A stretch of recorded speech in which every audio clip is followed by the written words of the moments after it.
Ito ay para sa mga broken. Para sa mga broken family at hindi sa mga broken hearted. Mahirap. Mahirap maunawaan lalo na kapag hindi mo pa nararanasan. Lahat naman kasi siguro dito may kumpletong pamilya. Akin lang ata yung pumalya. Bawat araw, buwan at taon na lumilipas. Tila ang pag-asang makumpleto ulit tayo ay unti-unti na rin kumukupas.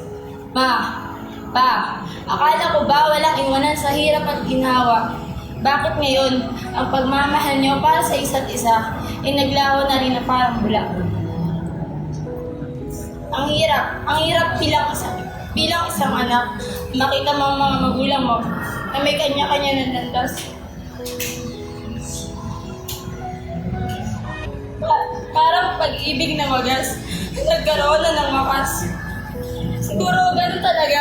Huwag na nating pilitin ang hindi para sa isa't isa. Marami na rin tanong ang nabuo sa isipan ko tulad ng gaano kaya kasaya kapag buo ang pamilya?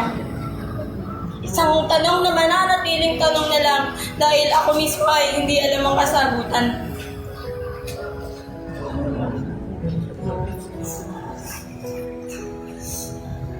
Parang karayom na ang hirap lusutan.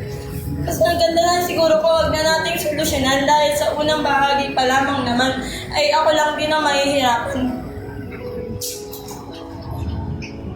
Yung tipong may inggit ka na lang at mababasabi. Buti pa yung pamilya nila sama-sama. Yung amin kasi wala nang pag-asa. Pag-asang makita ko pa buo at masaya. Pag-asang makita ko pa yung mga magulang kong mahal pa rin ang isa't isa.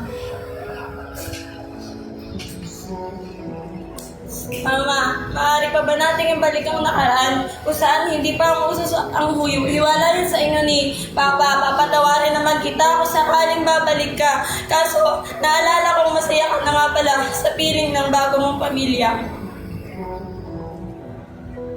Kayo naman, masaya ako at naging malaking parte kayo ng buhay ko. Isang pamilyang hindi man buo at perpekto, pero paniguradong may pagmamalaki ko. At yan ang kanyang mumunting kwento. Ang story ng broken na ang storya ng isang broken na kagaya ko.